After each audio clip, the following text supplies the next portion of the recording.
दौर में भारी रही है और सोनम वांगचुक आज वही कीमत चुका रहा है। वांगचुक जी भी बड़े अजीब हैं, इतनी सी बात पर इस्तीफा मांग रहे हैं। आखिर ऐसा क्या हो गया?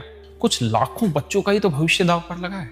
किसी ने पूरा 1 साल बंद कमरे में बिताया और बस 20-21 बच्चों ने आत्महत्या की।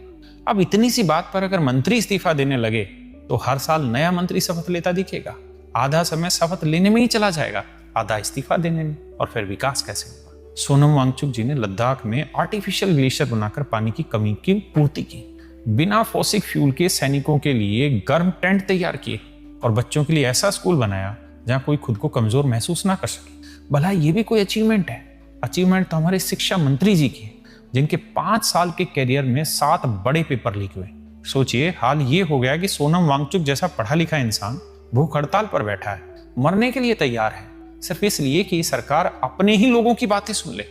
अगर कल को सोनम वांगचुक की मौत हो जाती है तो लोग क्या कहेंगे?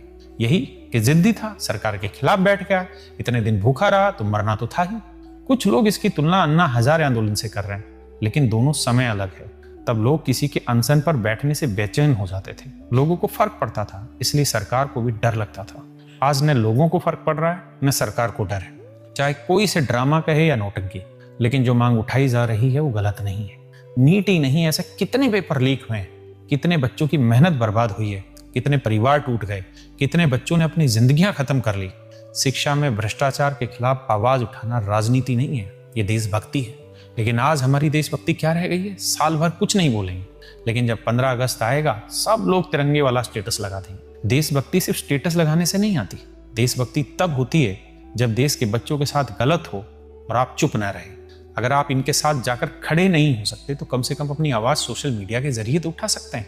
कम से कम इतना तो पता चले कि हम अभी भी पूरी तरह खामोश नहीं हुए, वरना कल अगर एक और इंसान चला गया तो हम भी वही करेंगे जो हर बार करते हैं, 2 मिनट दुख जताएंगे और फिर अगली खबर का इंतजार करेंगे।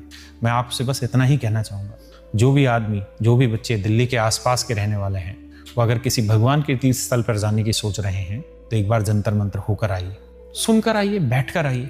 और अगर आप दूर रहते हैं, आने जाने में समर्थ नहीं हैं, तो चाहे वो